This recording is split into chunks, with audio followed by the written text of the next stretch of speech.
एक बहुत ही बढ़िया लाइन इन्होंने कहा संत शिरोमणि रविदास जी का कि मत पूजिए ब्राह्मण को जो होवे गुणहीन और चरण पूजिए चंडाल के जो होवे गुण प्रवीण। तो आप समझिए समाज में हमारी ब्राह्मणवादी व्यवस्था कितनी चरम पर है। आज हम लोग कहीं ना कहीं उसको छोड़ नहीं पा रहे हैं। इसे छोड़ने के लिए हमारे समाज में, हमारे परिवार में महिलाओं को शिक्षित करना जरूरी है और बहुत सारे बातें करने के लिए है। हमारे बीच अब हमारे आदरणीय जो समाज को एक विचार, बहुजन विचार से जोड़ने के लिए अलग अलग जगहों पर हर जगह कार्यक्रम में शामिल होते हैं। जहां जहां उन्हें बुलाया जाता है वो अवश्य अपने समाज को जागरूक करने के लिए वहां पहुंचते हैं। और इसी बीच चलकर हमारे बीच माननीय इंजीनियर एलके निराला जी उपस्थित हैं। आपको हमारे समाज की व्यवस्था जो आज हम लोग कहीं ना कहीं अलग बटे हुए हैं, इस चीजों पर चर्चा करेंगे।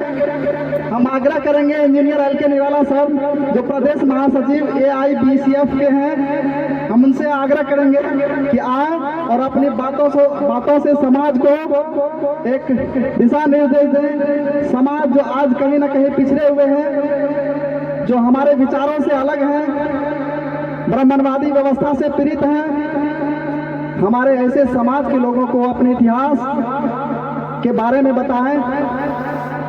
इंजीनियर एलके निराला सर, एक बार तालियों से स्वागत करें इंजीनियर एलके निराला सर की।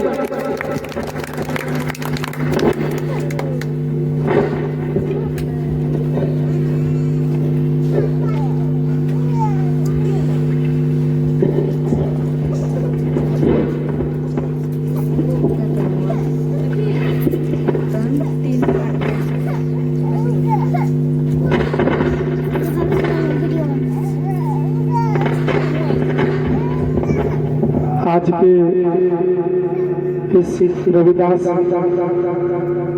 जयंती समारोह में मुख्य अतिथि के रूप में पहुंचे AIBCF के राष्ट्रीय महासचिव इंजीनियर हरिश्चंद्र मंडल सर, इस पंचायत के माननीय मुखिया शिवनारायण मंडल जी, सरपंच साहब रविंद्र राम जी,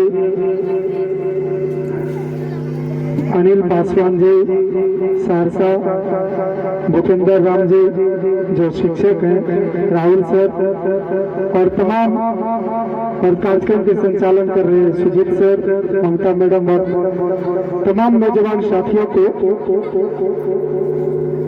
संत सम्राट रविदास जी महाराज की जयंती की हार्दिक शुभकामनाएं। देखिए आज का जो ये जयंती है, इस विचार को मानने वाले लोग भी मना रहे हैं और नहीं मानने वाले लोग भी मना रहे हैं। जैसे विद्यार्थी को परीक्षा हॉल में डाउट होता है, डाउट कैसे होता है, जैसे 4 ऑप्शन होता है, चारों ऑप्शन उनको लगता है कि सब सही है या लगता है कि सब गलत है। उसमें से चारों ऑप्शन में अंतर नहीं बुझा पाता स्टूडेंट, जिसके कारण वो सही और गलत का निर्णय जल्दी नहीं कर पाते हैं। और जब पूरा दिमाग लगाते हैं सही को सही करने का तो 2 सही हो जाता है, फिर भी गलत को भी चूज करता है तो 2 गलत उसको समझ में आ जाता है। अब 2 गलत और 2 सही में वो निर्णय नहीं कर पाता कि कौन सही है और कौन गलत है। यही जाकर के बच्चे फंस जाते हैं। यही हालत आज हमारे समाज की है। आज रविदास जयंती मनाने वाले जो अम्बेडकरवादी लोग हैं, बुद्ध को मानने वाले लोग हैं, रविदास को मानने वाले लोग हैं, या पेरियार को, ज्योतिबा फुले को मानने वाले, कांशीराम को मानने वाले लोग हैं, पेरियार ललाई सिंह यादव और बाबू जगदेव कुशवाहा को मानने वाले लोग हैं, वो तो मना ही रहे संत सम्राट रविदास जी महाराज की जयंती। उसके साथ साथ जो हमारा और लड़ाई आज का नहीं है, मुखिया जी, ये लड़ाई हम लोगों का आज का नया लड़ाई नहीं है। बाबू जगदेव कुशवाहा ने नारा देने का काम किया था कि जिस लड़ाई की शुरुआत मैं करने जा रहा हूं, ये लड़ाई लंबे 100 वर्षों तक चलेगा। पहले पीढ़ी के लोग गोली खाएंगे, दूसरे पीढ़ी के लोग जेल जाएंगे और तीसरे पीढ़ी के लोग राज्य करेंगे। बाबू जगदेव कुशवाहा आप लोग जानते हैं, उन्होंने खुद गोली खाई और अपने नारा को सिद्ध किया और दूसरे पीढ़ी के लोग जेल जाएंगे। आज माननीय लालू प्रसाद यादव जी जेल की सजा काट करके उस ब्राह्मणवादी व्यवस्था के खिलाफ जिन्होंने आवाज दिया है, बकरी चराने वाले, गाय चराने वाले, मछली मारने वाले, भेड़िया चराने वाले, अपने बच्चों को पढ़ाओ, ये नारा और मुंह में आवाज देने का काम किया। बुजुर्ग लोग बैठे हैं, उनको पता होगा कि डोरी पर जाने का चप्पल पहन करके, जूता उतार करके जाना होता था। वो समय हम लोग नहीं देखे, लेकिन आप लोग जरूर देखे होंगे। उस लड़ाई से लड़ने के लिए आज मान्यवर काशीराम से लेकर के लालू प्रसाद यादव जी से लेकर के जगदेव कुशवाहा लोगों ने, उन लोगों ने लड़ाई लड़ा और आज तो हम लोग बाबा साहब संविधान के युग में जी रहे हैं। सबको फ्रीडम ऑफ एक्सप्रेशन है। संविधान का आर्टिकल 19 जान लीजिए, आर्टिकल 19, संविधान का आर्टिकल 19 सभी को फ्रीडम ऑफ एक्सप्रेशन अर्थात बोलने की आजादी देती है। ये आजादी जो माइक पर आज हम बोल रहे हैं, यदि भारत में संविधान लागू खत्म हो जाए, ऐसे ही कोई रविदास का जयंती या कबीर साहब की जयंती या अंबेडकर का जयंती मनाएगा, उसको जेल के सराखों के अंदर डाल दिया जाएगा। क्योंकि ये विचार ये हमारे महापुरुषों की देन है और संघर्ष है। आज जो हम यहाँ खड़े हैं, इसके लिए कोई लड़े हैं कि नहीं? उसके लिए कोई लड़े। आज जो हमारे जेब में पेन है, ये भी किसी की देन है। आज जिस कार से हम लोग चढ़ के आए हैं, वो हमारा नहीं है। तो हमको और आपको समझना कि हम और आप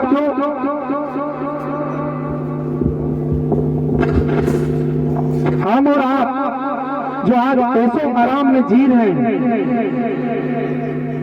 स्वतंत्रता का अनुभव कर रहे हैं, इसके लिए हमारे महापुरुषों ने कुर्बानियां दी और इंजीनियर हरिश्चंद्र मंडल सरकार रहे थे।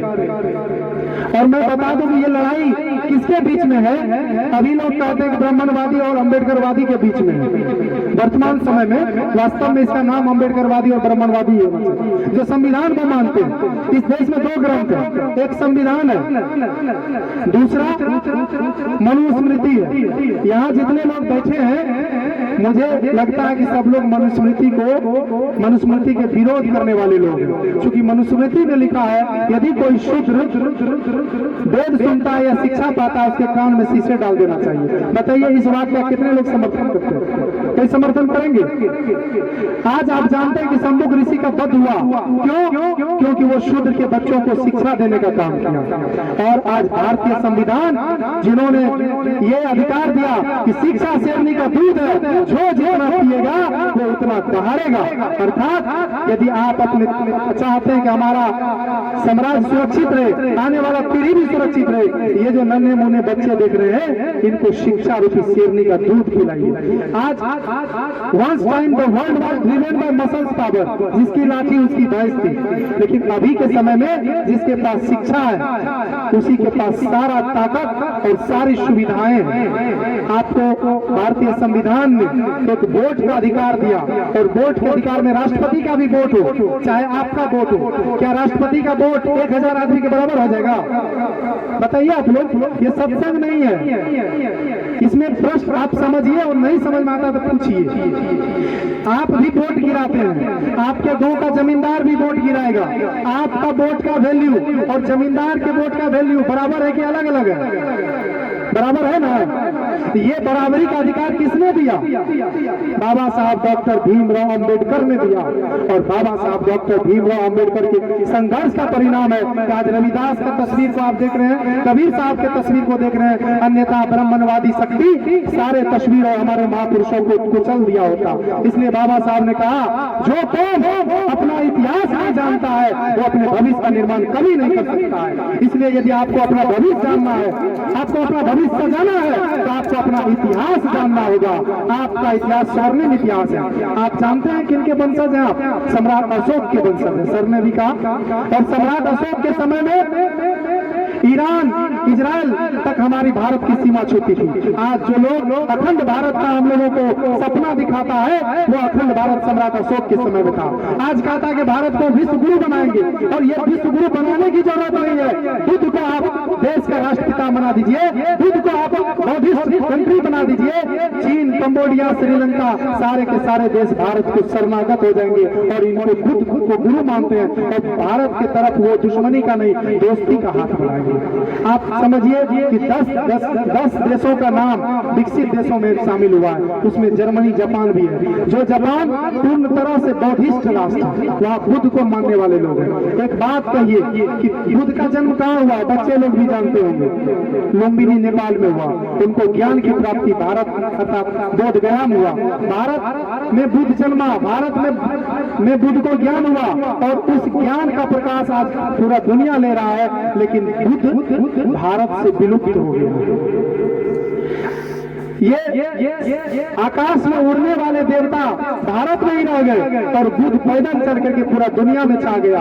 इसलिए आपको यदि चाहिए ज्ञान, हुनर, ताकत, बुद्धि, विवेक, साइंस, तो आपको बुद्ध की ओर चलना होगा। अर्थात बुद्धम शरणम गच्छामि। बुद्धम शरणम गच्छामि का मतलब ये नहीं होता है कि बुद्ध के तस्वीर पर आप अगरबत्ती, फूलबत्ती दिखाइए।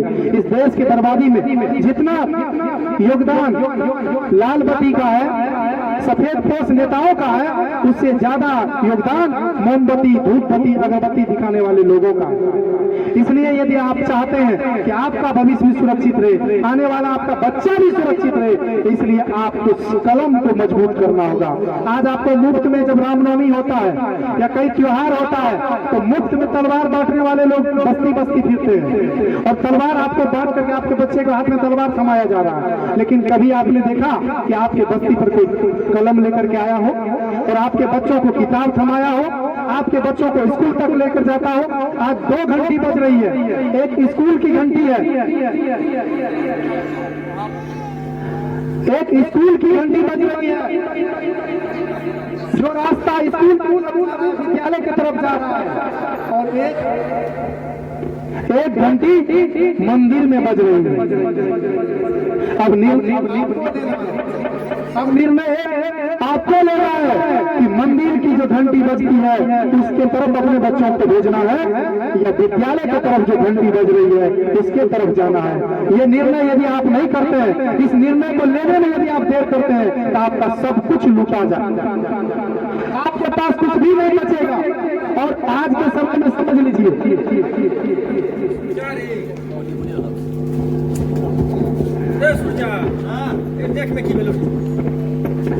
जब तक आप अपने बच्चे का ख्याल नहीं करिएगा। आज कहा जाता है कि देश में धर्म खतरे में है। भाई साहब, इस देश की 80%, 85% आबादी इसी धर्म के हैं, और यह धर्म खतरे में कैसे हो सकता है? राष्ट्रपति, प्रधानमंत्री, बड़े बड़े राजदूत सबके सब इसी धर्म के लोग हैं, फिर धर्म खतरे में कैसे हो सकता है?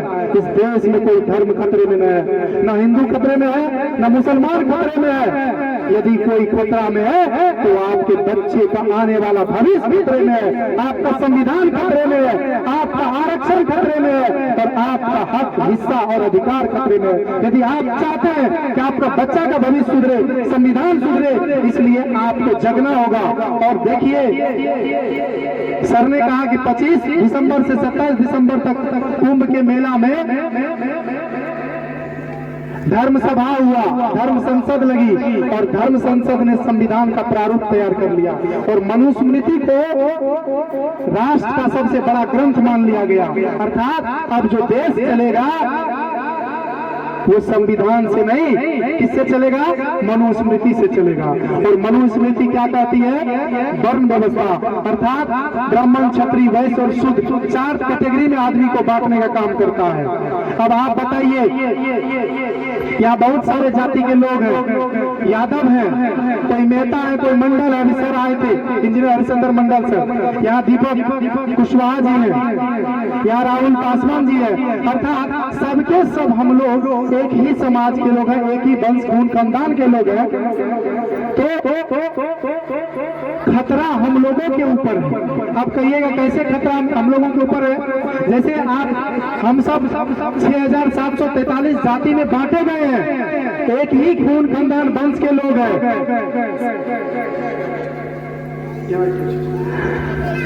जैसे आप किसी पंडित से जाकर के पूछिए कि हमारा डी किस चीज का है, तो वो कहेगा नाग का डी।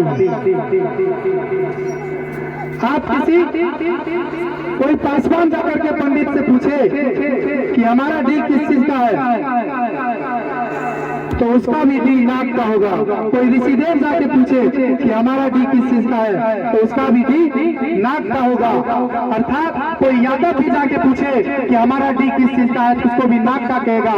कोई रविदास जाके पूछे कि हमारा डी किस चीज का है, तो कोई राष्ट्रपति जाके पूछे तो उसको कहेगा कि आपका नाग का होगा। अर्थात हमारा हम सभी का डी नाग का है, अर्थात हम सब नागवंशी हैं। और उस ब्राह्मण से पूछिए कि आपका डी किस चीज का है, तो वो कहेगा हमारा गरुड़ का डी है। अर्थात नाग और गरुड़ को एक साथ रख दीजिए, फैसला हो जाएगा कि कौन किसका अधिकार खा रहा है। आज वही स्थिति हमारे समाज की है कि आज 85% इस देश में आबादी हम लोगों की है।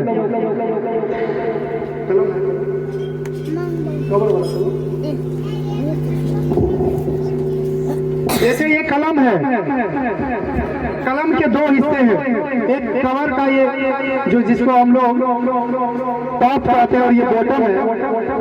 ये कलम का 85% हिस्सा ये कलम का, समझ में आ रही है ना आपको बात? 85% हिस्सा कलम का ये है और ये 15% हिस्सा कलम का है। लेकिन जब कलम को हम अपने जेब में लेते हैं तो 85% पर 15% भारी है। ये सिंबल है। इसी तरह से इस देश पर 15% के लोग 85% लोगों पर कब्जा किया हुआ है, उसका सिरमौर बना हुआ है, उसका मुखिया हेडमास्टर बना हुआ है। और ये देश संविधान से भी नहीं चल रहा है। इस देश में संविधानवाद नहीं है, इस देश में ब्राह्मणवाद है। इस बात को यदि परखना है तो आप किसी भी हाई कोर्ट या सुप्रीम कोर्ट में जज की स्थिति को देख लीजिए। सब ब्राह्मण का बेटा ब्राह्मण जज बन रहा है। कॉलेजियम सिस्टम है, वहां आप और हम जज बन ही नहीं सकते।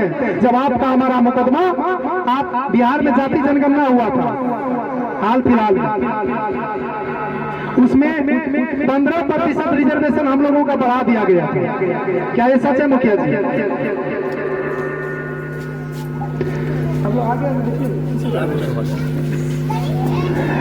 तो 15% आरक्षण यदि रहता, और अभी 3 का बहाली हुआ था बीपीएससी के द्वारा, 3 से शिक्षक की बहाली हुई।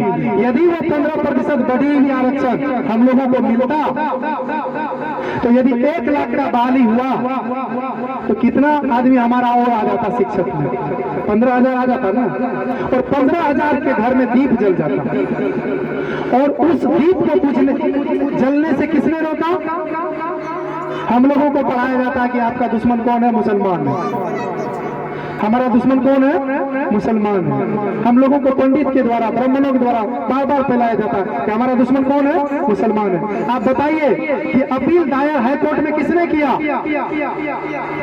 आपको बैनेम कर सकता हूं कि द्विवेदी, त्रिवेदी, चतुर्वेदी लोगों ने जाकर के हाईकोर्ट में अपील दायर किया और हमारा आरक्षण को हाईकोर्ट से रोक दिया गया। और वो बढ़ा हुआ 15% आरक्षण यदि आज हम लोगों को मिलता तो 15,000 लोग और 15,000 लोगों के घर में दीप जलता, शिक्षक बनते। आज दरोगा की भर्ती है, बीपीएससी की नई बहाली 2000 आने वाला है, उसमें भी तो सीट बढ़ता, हमारा इजाफा होता। तो आज लड़ाई हम लोग अपने हक अधिकार की नहीं लड़ रहे हैं। यदि दीपावली हो जाए, जन्माष्टमी हो जाए या कोई रामनवमी हो जाए तो उसमें तलवारबाजी करने में हम लोगों का बच्चा सबसे आगे मिलेगा। पंडाल सजाने में हम लोगों का बच्चा आगे मिलेगा, सरस्वती पूजा और काली पूजा में पंडाल लगाने में हमारा बच्चा आगे मिलेगा।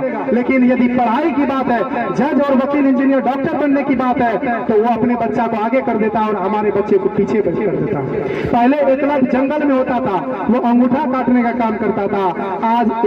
आज द्रोणाचार्य जंगल में नहीं है, स्कूल और यूनिवर्सिटी में आपका अंक नंबर काटने के लिए टीचर बन के, प्रोफेसर बन करके बैठा हुआ है। आप जैसे ही देखता है वो एससी का बच्चा, एसटी का बच्चा, ओबीसी का बच्चा है, प्रोफेसर न बन जाए, इंजीनियर न बन जाए, उनको वहीं पर रगड़ दिया जाता है, मसल दिया जाता है। तो आपका हक और अधिकार कहीं से बचने वाला नहीं है। आपका घर खिसक चुका है, आप समय रहते यदि नहीं जगे। आज संत रविदास जी महाराज की जयंती मनाने का मतलब उनके फूल पर, उनके चित्र पर माला और उनके विचार पर ताला डाल देंगे तो ये जयंती मनाना नहीं हुआ। और आज भाजपा के लोग, आज जदयू के लोग, आरजेडी के लोग, किसी भी पार्टी का लोग, सब पार्टी के लोग इतना फूल का माला इस पर डालेंगे कि संत रविदास का चित्र माला से, फूल से भर जाएगा, पता भी नहीं चलेगा उसके अंदर चित्र किसका है। आज उनके चित्र पर माला, मूर्ति पर माला और उनके विचार पर ताला लगाया जा रहा है। क्या विचार है सम्राट का? उन्होंने कहा था, जिनको मंडल साहब ने अभी कहा, इस बात को यदि 4 लाइन को हम लोग समझ लेंगे कि जीवन 4 दिवस का मेला रे। सब लोग गांव घर में कहते हैं कि 2 दिन का जिंदगी है, क्या किसी से दुश्मनी करना। लेकिन संत रविदास ने कहा 2 दिन नहीं, 4 दिन का मेला है। जीवन 4 दिवस का मेला रे। बावन झूठा, वेद भी झूठा। कितनी बड़ी साहस रही होगी हमारे संत सम्राट रविदास जी महाराज की, जो काशी में, और काशी ब्राह्मणों का गढ़ है, आज भी गढ़ है। उस समय तो था ही विद्यापीठ, और उस समय से समझिए कि जिस समय जातिवाद चरम पर रहा होगा, जिस समय हमारे जाति के लोगों के गले में हंडी लटका दिया जाता था, पीछे में झाड़ू बांध दिया जाता था ताकि पदचिन्ह भी नहीं बन सके, उनके छाया से भी छुआता था लोग। ऐसे समय में संत सम्राट रविदास जी ने ब्राह्मणवाद को चुनौती देते हुए, डांटते हुए, ललकारते हुए कहा था कि ब्राह्मण झूठा, वेद भी झूठा। आज हम लोगों को रामायण और महाभारत और मनुस्मृति झूठा है। बाबा साहब संत सम्राट रविदास जी महाराज के बाद यदि किसी में हिम्मत आई तो वो हिम्मत बाबा साहब में, जिन्होंने 25 दिसंबर 1927 ईस्वी को 25 दिसंबर 1927 ईस्वी को रामलीला के मैदान में सार्वजनिक तौर से मनुस्मृति का दहन किया था। अर्थात उन्होंने कहा था कि जो ग्रंथ हमें नीचे दिखाती है उस ग्रंथ को मैं जूते से पीटूंगा, उस पर जूते चलाने का काम करूंगा। ये हिम्मत यदि किसी में आई तो वो बाबा साहब में, और उससे पहले किसी में हिम्मत आई तो वो संत रविदास में, जिन्होंने एक लाइन में कह दिया कि बावन झूठा, वेद भी झूठा, झूठा ब्रह्म अकेला रे। ये हिम्मत आज हम लोगों में, आज सबके जेब में पेन है, सबके हाथों में कलम आ गया है, सबके हाथ में एंड्रॉइड फोन है, लेकिन एंड्रॉइड फोन से केवल सेल्फी लेकर के व्हाट्सएप, फेसबुक, इंस्टाग्राम पर स्टेटस लगाने से हमारा हक और अधिकार बचने वाला नहीं है। और बाबा साहब मानवर काशीराम साइकिल पर चल करके एक साइकिल से क्रांति ला दिया, लेकिन हम लोग 4 व्हीलर, 2 व्हीलर और पता नहीं कितने व्हीलर पर हम लोग चढ़ते हैं, लेकिन आप अपने पड़ोसी को भी नहीं जगा पाते। आपका पड़ोसी अशिक्षित है, आपका पड़ोसी भूखा सोता है, नंगा सोता है, आप उनका भी ख्याल नहीं करते हैं। बाबा साहब ने कहा था कि हमें पढ़े लिखे लोगों ने धोखा दिया। किसने धोखा दिया? और यहाँ जितने लोग बैठे हैं कौन है? कोई अनपढ़ तो हमें नहीं दिख रहा है, कुछ महिलाएं हो सकती है, लेकिन सारे पुरुष पढ़े लिखे। आप छाती पर हाथ रख करके कहिए कि क्या आप समाज के लिए पे बैक टू द सोसाइटी। बाबा साहब का बेटा मर गया था, लंदन जा रहे थे गोलमेज सम्मेलन 1932 में, किसी ने कहा कि आपका बेटा मर गया। बाबा साहब कुछ समय के लिए विस्मित हुए और फिर उन्होंने अपने आप को संभालते हुए कहा कि एक बेटा के लिए मैं करोड़ों बेटा का बलि नहीं दे सकता।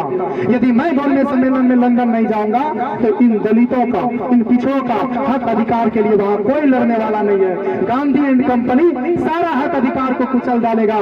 इसलिए बाबा साहब ने अपने बेटा को कफन भी नहीं दिया, अपने बेटा का मुंह भी नहीं देखा और लंदन चला गया। आज यदि बाबा साहब लंदन नहीं जाते तो 1932 में जो SC लोगों को आरक्षण का लाभ मिला है, क्या आपको मिलता? तो हमारा मसीहा कौन है? हमारा गुरु कौन है? अम्बेडकर है, रविदास जी है, कबीर साहब है, ज्योतिबा। लेकिन हम भूले हुए अपने बाप को छोड़ करके वीरान को बाप बना दिए। जिनकी पूजा होनी चाहिए उनकी आलोचना हो रही है, और जिनकी आलोचना होनी चाहिए आज उनकी पूजा हो रही है। ये घर घर की कहानी है। इसलिए बाबा साहब ने क्या कहा कि हमें किसने धोखा दिया? किसने धोखा दिया? पढ़े लिखे लोगों ने धोखा दिया, और बाबा साहब को पढ़े लिखे लोगों ने धोखा दिया। आज भी यदि बाबा साहब का, रविदास का मिशन चल रहा है तो पढ़े लिखे लोग ही धोखा दे रहे हैं। आप कहिए कैसे? हमारे गांव में एक शिक्षक बना नया दीक्षित, वो आया मिठाई लेकर के, हम लोग घर आए थे, कहा कि हम शिक्षक बने, मिठाई खिला रहे हैं। बोले बेटा देखो मिठाई तो खाएंगे ही, पहले ये बताओ कि शिक्षक बनने में योगदान किसका है? उसने कहा कि हम पढ़े हैं, हमारे माता पिता ने पढ़ाया, योगदान उनका है। हम बोले बेटा एक बाप को जिसने जन्म दिया हम लोगों को वो भी बाप है, और एक हम लोगों का बौद्धिक बाप है जो सबका पिता है, वो हमारा बायोलॉजिकल फादर नहीं है लेकिन हमारा टीचिंग फादर है, वो है बाबा साहब डॉक्टर अम्बेडकर। उनके संविधान के वजह से तुम आरक्षण से मास्टर बने हो। तुम्हारा कट ऑफ कितना था? बताया कि 75 था। तुमको कितना आया? 75 आया। अगर 75 से 74 हो जाता तो नौकरी नहीं मिलती। और रिजर्व कैटेगरी का नौकरी कितना था? 91 था। तो 91 पे तो तुम नौकर नहीं, शिक्षक नहीं बने हो, 75 पर बने हो, अर्थात तुमने आरक्षण से नौकरी दिया। और आरक्षण से नौकरी लेने का मतलब आरक्षण तुमको खैरात में आया था कि समाज को आरक्षण मिला। पूरे गांव को, पूरे राज्य को आरक्षण है, कोई भी आदमी फाइट कर सकता है। इसलिए जो पढ़े लिखे लोग हैं उनका ज्यादा जवाबदेही है। आप आरक्षण का लाभ रहे हैं, आपका बच्चा आरक्षण से मेडिकल कॉलेज में एडमिशन ले रहा है, इंजीनियरिंग कॉलेज में एडमिशन ले रहा है, लॉ कर रहा है, डॉक्टर बन रहा है, शिक्षक बन रहा है, तो आप आरक्षण का लाभ ले रहे हैं। लेकिन जो लोग पीछे बैठे हैं उनके बच्चे मजदूरी करते हैं, पंजाब दिल्ली करता है, आरक्षण का लाभ तो वो नहीं ले रहे हैं। तो लड़ना आपको ही पड़ेगा, इसके लिए चंदा भी आपको ही देना होगा। वो लोग भी जब लड़ेंगे पढ़ेंगे, आरक्षण का मतलब समझ जाएंगे तो वो लोग खुद ही इसके लिए, उन्होंने बाबा साहब ने कहा था गुलाम को गुलामी का एहसास करा दो, वो बेड़ियां खुद तोड़ देगा। ये सोए हुए समाज, यदि बताइए घर में आग लग जाए, आप जगे हुए हैं, बाकी लोग सोए हुए, जवाबदेही किसका है? सरपंच साहब का ज्यादा जवाबदेही है, क्योंकि सरपंच साहब अभी जगे हुए हैं। ये लाइट साउंड, यहाँ सरपंच साहब के बच्चे का मुंडन नहीं है, भगत प्रसाद नहीं है, विवाह भी बेटी की नहीं है। ये लाइट साउंड कब लगता है? कोई मरे भी नहीं है इनका। क्या दर्द रहा होगा इनके अंदर में, और बहुत कम समय में तैयारी की है। तो समाज को जगाने का मुझे लगता है कि ये बेहतर प्रयास है। एक बार जोरदार ताली इनके लिए कि इनके अंदर इस तरह की चेतना जगी, इस तरह की सोच बदला। यदि हमारे समाज में हर लोगों की तरफ सोच बदल जाए। आज देखिए हम लोग बर्बाद हो रहे हैं किस चीज में? भाग में, भगत में, भगवान में, भोजपुरी में, भोज में, बेवजह खर्च में, कर्जे तले हम लोग डूब रहे हैं। और यही खर्च यदि हम अपने बच्चे पर करें, जन जागृति में करें, आज दूसरे को समझाने में करें। अभी का जो कार्यक्रम है, हम ये नहीं कह रहे कि संत रविदास भगवान है, इससे दीक्षा ले लीजिए, इस मत से जुड़ जाइए, इसमें चंदा दे, हम लोग ये नहीं कहते। हम लोग आए हैं संत सम्राट रविदास जी महाराज को तो नमन कर ही रहे, साथ ही साथ आपसे अपील करने आए हैं, आपको कहने आए हैं। एक बहुत बड़े ऊंचे दर्जे के संत हुए संत गाडगे जी महाराज, उन्होंने कहा कि यदि आपके पास बर्तन नहीं है तो जिस थाली में खाते हो, जिस लोटा में पानी पीते हो, उस थाली और लोटा को भी बेच दो। हाथ में रख करके रोटी खाओ, लेकिन अपने बच्चों को शिक्षा जरूर दो। क्या इस कार्यक्रम से हम लोग इतना शिक्षा ले सकते हैं कि हम अपने बच्चे को अनपढ़ और गवार नहीं रखेंगे? एक बार हाथ उठाओ करके सब लोग कहिए, अपने अपने बच्चों को सब लोग पढ़ाएंगे, अपने बच्चों को गवार नहीं रखेंगे, अपने बच्चों को अशिक्षित नहीं रखेंगे।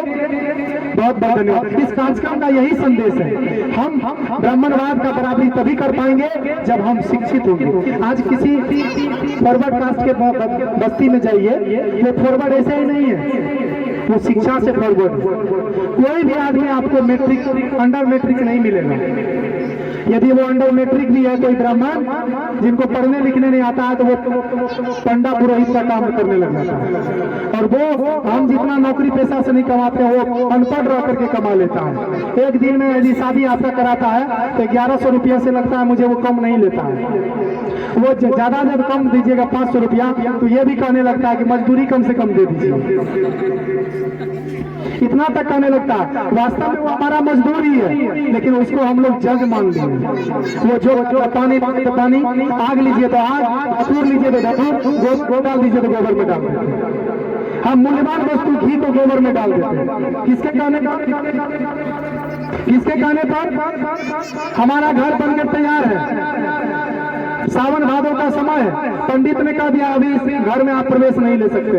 हमारा ही घर, हमारा पैसा से, खून पैसा से बना हुआ घर है। हमारा बच्चा ठिठुर रहा है, पानी की बूंदें बच्चे के सिर पर चल रहा है, और घर बन करके तैयार है, लेकिन हम कष्ट भोग रहे हैं, लेकिन बना हुआ घर में नहीं जा रहे हैं। इसके कहने से हमारा बच्चा बड़ा हो गया, उसके सिर में बाल है, उनको बार बार उनके बाल को, उनके दिमाग को खोखला कर रहा है, लेकिन हम उनके बाल क्यों नहीं कटा रहे हैं? 2 लाख का इंतजाम होगा पहले तब ना।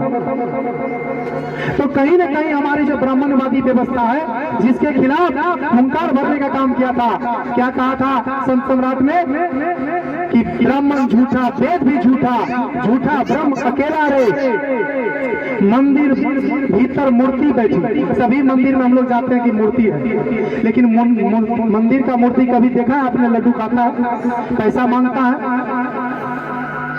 वो मंदिर में जो हम लड्डू चढ़ाते हैं, पैसा का भोग लगाते हैं, वो कौन लेता है? कभी सोचा है आपने? हम आंख बंद करके जाते हैं, उसमें डाल देते हैं। आंख बंद करके अपना जो लड्डू लिए हैं, उसमें से आधा से अधिक भाग उसमें डाल देते हैं। या बकरी काटते हैं तो उसका जो मेजर पार्ट होता है वो वहां डाल देते हैं। क्या वो दुर्गा माई खाती है? काली सरस्वती खाती है? भोला बाबा राम कृष्ण खाते हैं? कौन खाता है? आपके हक हिस्सा को खाने का काम उस मंदिर में बैठा ब्राह्मण चेला करता है।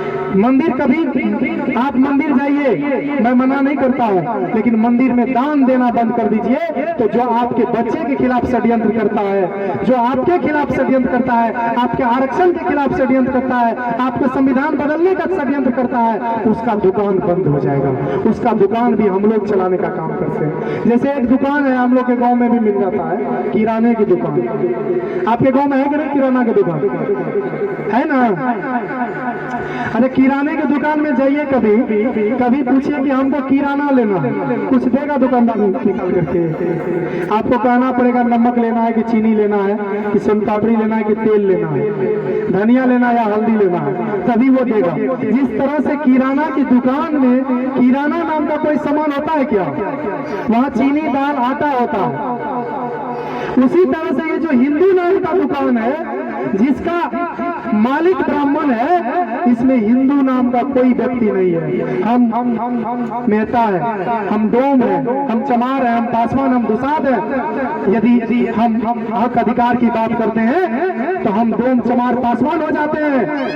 हम अछूत हो जाते हैं, हम शूद्र हो जाते हैं, हम छोटे जाति के हो जाते हैं। हमसे वो घृणा करता है कब? जब हम अधिकार मांगने लगते हैं। और जब मंदिर के लिए लड़ाई की बात हो तब हम हिंदू हो जाते हैं। तब कहता है कि आवाज तो हम एक है। अरे भाई, आवाज तो हम एक है। राम मंदिर के लिए लड़ाई हुई, 5000 से अधिक SC ST OBC लोग जेल में बंद हैं। जेल में कितने लोग मर गए आंदोलन करते करते? आज 14 समिति मंदिर का ट्रस्ट बना है मुखिया जी, उसमें एक लोग भी SC ST OBC का नहीं है। सबके, यहाँ तक कि राजपूत का भी कोई लोग नहीं है, सबके सब 14 का 14 ब्राह्मण है। आपको इस बात को समझना होगा कि जिस दुकान में हम चढ़ावा चढ़ा करके आते हैं उस दुकान का मालिक कोई और है। जिस तरह से बैंक में ATM में हम जमा करके रखते हैं, चाहे आप मधेपुरा में आपका खाता है, इंग्लैंड में जाकर के ATM से निकालिएगा तो आपका पैसा निकल जाएगा।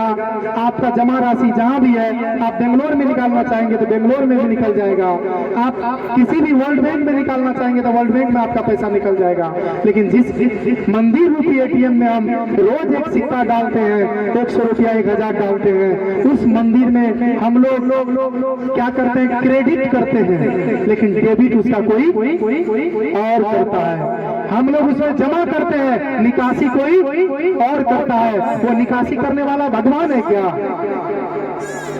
वो निकासी कौन करता है? वो निकासी बाभन चेला करता है। उस पैसे से क्या करता है? अपने बेटे को विदेश में पढ़ाता है।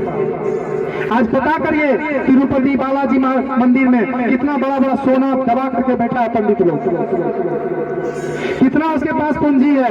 क्या आपको कोरोना की बीमारी हुई थी सबसे बड़ी, किसी मंदिर का ताला खुला, किसी सोना को बेच करके, मंदिर के मूर्ति को बेच करके आपके लिए वैक्सीन आया किया? बुद्ध राष्ट्र में मंदिर को, बुद्ध का जो मूर्ति था उसको बेच दिया गया, बैंक में गिरवी रख दिया गया और उससे आपको वैक्सीन के लिए पैसा बुद्धिस्ट राष्ट्र ने भेजा। ये काम मंदिर में जो आपका सामान है, आपका पैसा है, वो आप जब विपदा में, आपदा से गिर गए, तब भी वो मंदिर का दरवाजा क्या हुआ? लॉक हो गया, खुला नहीं आपके लिए दरवाजा। तो आप समझिए जिस बैंक में आप क्रेडिट कर रहे हैं वो बैंक किसी और का है। आप मंदिर जाइए, आपको पूजा करना है करिए, धर्म और उपासना की स्वतंत्रता संविधान भी देती है, लेकिन आप समझिए कि जिस बैंक में आप जमा कर रहे हैं वो बैंक किसी और का है। आप यदि चाहते हैं कि हमारा बैंक कैसे क्रेडिट होगा, तो संत रविदास का एक मंदिर यदि इस गांव में बन जाए, कबीर का एक, बुद्ध का एक मंदिर बन जाए, तो उस पैसे से समाज का विकास होगा, लाइब्रेरी बनेगा, पुस्तकालय बनेगा, और उस पुस्तकालय में बच्चे आकर के बैठेंगे, पढ़ेंगे, अपने महापुरुष को जब जान जाएंगे, जब समझेंगे कि अम्बेडकर जब विद्यालय में जाता था तो उससे बच्चे छुआछूत मानते थे, आगे में बैठने नहीं दिया जाता था। हमारे बच्चे में स्वाभिमान जगेगा, हमारे बच्चे में मान सम्मान स्वाभिमान जिस दिन जग जाएगा। जैसे आपके बच्चे में सरपंच साहब है, सरपंच साहब को यदि किसी ने कोड़ा से पीटा है, इनके बच्चा को पता चल जाए कि हमारे पिताजी को किसी ने कोड़ा से पीटा है, जब इसके बच्चे के हाथ में सत्ता और शासन आएगा तो क्या उस आदमी को बांध करके पीटेगा कि नहीं पीटेगा? बताइए आप लोग। तो उसी तरह से बाबा साहब के साथ जिसने छल किया, संत रविदास के साथ जिसने छल किया, कबीर के साथ जिसने छल किया, षड्यंत्र किया, आज हम उनके वंशज हैं। नाजायज औलाद है, जायज औलाद होते तो उनके साथ जिन्होंने छल किया, जिन्होंने उनके साथ षड्यंत्र किया, उनका हत्या किया, उनके साथ लड़ रहे होते, उनके समर्थक में नहीं जाते। आज हम लोग मंदिर बचाने की लड़ाई होती है तो हमको बड़ा शर्म लगता है। SC ST बस्ती से, OBC बस्ती से सब बांध करके जय माता दी, जय माता दी बांध करके सबसे आगे रहते हैं तलवारबाजी में। आज यदि उनका पिताजी भी विरोध करने लगता, पिताजी का वो गला काट देगा, ऐसी स्थिति हो गई। तो साथियों, कहने का है कि जितने भी महापुरुष हैं, चाहे वो पेरियार हो, ज्योतिबा फुले हो, सावित्रीबाई फुले हो, मान्यवर कांसीराम हो, चाहे जो भी हो, सब लोगों ने ब्राह्मणवाद के खिलाफ लड़ा। आज जिसको देवी देवता कहते हैं, ये लड़ाई जो आज ब्राह्मणवाद और अम्बेडकरवाद के बीच में है, मनुस्मृति और संविधान के बीच में है, ये लड़ाई मैं आपको इतिहास में याद दिलाता हूँ कि 1000 वर्ष पहले भी हम लोगों के बीच में लड़ाई थी। आपको समझा देता हूँ। सूर असुर सब सुने हैं ना? सूर कौन है? यही लोग सूर हैं। आप रामायण महाभारत को देखेंगे तो राम की पत्नी भी कहती है आर्यपुत, कृष्ण की पत्नी भी कहती है आर्यपुत, अर्जुन की पत्नी भी कहती है आर्यपुत, अर्थात वे आर्य लोग हैं। मास्टर साहब, हम लोग 8वीं क्लास के किताब में पढ़े हैं कि आर्य आक्रमणकारी थे। यस और नो? आर्य आक्रमणकारी थे, उन्होंने भारत पर आक्रमण किया। कौन? आर्य। तो आर्य और अनार्य के बीच में लड़ाई पहले भी था। हम लोग आर्य हैं कि अनार्य हैं? अनार्य। हम लोग सूर हैं क्या? सूर हैं। जिसने लड़ाई लड़ा, चाहे वो महिषासुर हो, चाहे वो हिरण्यकश्यप हो, उन लोगों ने ब्राह्मणवादी ताकत से लड़ाई लड़ा तो उनको राक्षस बना दिया। हमारे पूर्वजों को राक्षस बनाने का काम भी इन लोगों ने किया। इसलिए ये लड़ाई देवता और राक्षस के बीच में यदि है तो हम राक्षस हैं, यदि आर्य और अनार्य के बीच में है तो हम अनार्य हैं, ये संविधान और मनुस्मृति के बीच में है तो हम संविधान को मानने वाले लोग हैं, यदि ब्राह्मणवाद और मनवाद के बीच में लड़ाई है तो हम लोग संविधान को मानने वाले लोग हैं। तो ये लड़ाई आज की लड़ाई नहीं है, इस लड़ाई को इन लोगों ने भी लड़ा और ये लड़ाई आज भी वर्तमान में चल रहा है। उन्होंने कहा कि लड्डू भोग चढ़ावती जनता, मूर्ति के ढिंकेला रे, पत्थर मूर्ति कछु न खाती, खाता ब्राह्मण चेला रे। क्या पत्थर की मूर्ति जिनको भोग, आजकल तो डॉक्टर को बुला करके उसका टेम्परेचर भी चेक कराया जाता है और कहा जाता है कि रामलला को आज सर्दी है तो इनको जकड़ा पिलाया जाए। पेपर में छपता है। कितनी मूर्खता है कि पत्थर को भूख लगता है, पत्थर को प्यास लगता है, पत्थर को बीमारी होता है। और हमारे समाज में अधिकांश लोग बीमारी से ग्रसित होकर के मर जाते हैं, उनको इलाज नहीं मिल पाता और उनको डॉक्टर, अच्छे चिकित्सक के रूप में पत्थर को भी इलाज मिलता है, पत्थर को भी अच्छा खाना मिलता है। हम तो कहते हैं कि ब्राह्मण के यहाँ जो कुत्ता है उनको भी हमसे अच्छा खाना मिलता है, उनको भी अच्छा, हम जिस शैम्पू से नहाते हैं उससे अच्छा शैम्पू से उनको नहाया जाता है, हम जो खाना खाते हैं उससे अच्छा उनको खाना खिलाया जाता है। तो समझिए, एक बार बाजी लगी दिल्ली जाने की, कुत्ता भी चला और गधे भी चले। आप जानते हैं कुत्ते आपस में कुत्ते को देखना नहीं चाहता है। एक बस्ती का कुत्ता दूसरे बस्ती के कुत्ता से लड़ाई शुरू कर देता है। जैसे यहाँ से यदि कोई कुत्ता चले मधेपुरा तो मुझे लगता है पूरा गांव का कुत्ता उसको नोचने का काम करेगा और फिर बनेगा तो ग्वालपारा का सारा कुत्ता पे टूट पड़ेगा और ग्वालपारा से यदि निकल जाए तो मधेपुरा में सारा कुत्ता उस कुत्ता पर आक्रमण करेगा, अर्थात पटनाते जाते उस कुत्ते की मौत। और जो गधा तो कोई नौकरी वाला है कि गधा पर नहीं करता कि तुम कहाँ जा रहे हो, और गधा जाके दिल्ली में आज गधा दिल्ली में जाकर राज कर रहा है और हम SC ST OBC के लोग करके एक दूसरे का विरोध करके एक दूसरे को नोचने का काम करते हैं, एक दूसरे का पैर खींचने का काम करते हैं, हाथ बढ़ाने का काम नहीं करते हैं। यदि आप और हम चाहते हैं हमारा समाज आगे बढ़े तो एक दूसरे को हाथ बढ़ाइए, आगे करिए एक दूसरे को, और एक दूसरे का हाथ बढ़ा करके आगे करेंगे तो हमारा समाज आगे बढ़ेगा। और बाबा साहब ने क्या कहा था कि education is the best way of success, without do anything else. So यदि आप चाहते कि आपका भविष्य बने तो एक ही हथियार है, हथियार है शिक्षा। शिक्षा रूपी शेरनी का अपने बच्चे को पिलाइए। चूंकि कार्यक्रम हम लोग दूर से आए हैं, एक दिन में सारा सिलेबस पढ़ाया भी नहीं जा सकता। हम सरपंच साहब को धन्यवाद देते हैं कि उन्होंने एक प्रयास किया, अच्छे लोगों को, शिक्षित लोगों को निमंत्रण देने का काम किया। यही यदि आप यहाँ पर नाटक का व्यवस्था कर देते या किसी तरह का नाच होता, हमारा समाज इसी नाच में बर्बाद है। आज ये जो SC ST OBC समाज कहता है कि पैसे तो हम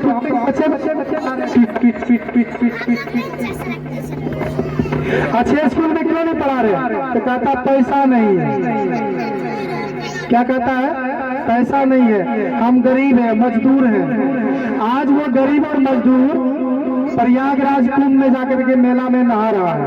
वो नहाने का खर्च मुझे लगता है एक आदमी का कम से कम 5,000 होगा, मिनिमम 5,000 खर्चा होगा। आप 5,000 नहीं था, कर्ज ले लिए, कर्ज लेकर के प्रयागराज गए, लेकिन इसमें बैठे लोग बहुत लोग हैं। बताइए किस किस ने कर्ज लेकर के अपने बच्चों को पढ़ाया, अच्छे स्कूल में एडमिशन करवाया?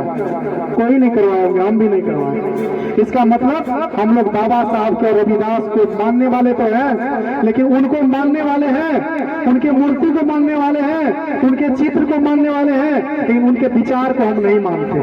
उनके विचार को मानने का मतलब है कि उन्होंने जो कहा उस पर चलने का काम करें। यदि चलेंगे तो हमारा और आपका भला होगा, हमारा समाज आंख में आंख मिला करके बराबरी करेगा। चूंकि ये संविधान आपको बराबरी का अधिकार देता है। उन्होंने कहा कि ब्राह्मण या भंगी का संतान सबको मिले शिक्षा एक समान। मानववाद का क्या पहचान? मानव मानव सब एक समान। ऊंची जात की क्या पहचान? घिट पीट बोले करे न काम। और वो लोग बताइए, ऊंची कहते अपने आप को बड़ा जात है, हम कहते हो तो बड़ा भीख मांगना है। भीख मांग करके चलाने वाला जो लोग भीख मांग रहा है, आपसे हमसे शादी में भीख मांगता है, कोई मरता है तब भीख मांगता है, मुंडन होता है तब भीख मांगता है, और ये लगन पाती जब खत्म हो जाता है तो गाँव में भीख मांगता है, मंदिर में भीख मांगता है, मंदिर के बाहर भीख मांगता है। ये 25 पैसा का धागा बांध करके 11-21 रुपया 25 रुपया आपसे मांगने का काम करता है। वो भीख मांगा समाज अपने आप को कह रहा है कि हम समाज का सबसे बड़ा है, हम सबसे बड़ा जाति है। जो सबसे छोटा है, बताइए SC ST का लोग भले मजदूरी करके खाता है लेकिन किसी से हाथ नहीं फैलाता, स्वाभिमान के साथ जीता, और भीख मांग करके खाने वाला समाज अपने आप को कहता हम बड़ा जात है। तो बड़ा जात की क्या पहचान? करे न काम चाहे सम्मान। छोट जात की क्या पहचान? करे काम सहे अपमान। आज हम लोग काम भी कर रहे हैं, अपमान भी सह रहे हैं। हम घर बना रहे हैं, हमारा बच्चा बेघर है। हम कपड़े बना रहे हैं, हम बिना कपड़े के हैं। हम स्कूल कॉलेज बना रहे हैं, हमारे बच्चे बिना स्कूल कॉलेज के। हम शिक्षा की दुकान चला रहे हैं, हमारा बच्चा अशिक्षित है। तो कहने का तात्पर्य कि हमारे पास अनेकों समस्या है। इस समस्या का एक ही समाधान है कि बाबा साहब संत रविदास के जो मार्ग है उस पर चलिए, उनके विचार को आत्मसात करिए। ये विचार बराबरी का है, एक साथ मिलकर के बैठ करके खाने का है, और ब्राह्मण का और ब्राह्मणवादी व्यवस्था का जो विचार है वो हम लोगों में विसंगति पैदा करता है। अर्थात कहता है कि वो जाति है तो वो बड़ा है, ये जाति छोटा है, ये हमारे साथ बैठ नहीं सकता, हमारे साथ खा नहीं सकता। तो आपको निर्णय करना है कि इस विचार के साथ चलना है या गैर बराबरी के साथ चलना है, ये निर्णय आपको लेना है। इन्हीं चंद शब्दों के साथ मैं अपने वाणी को विराम देता हूँ। जय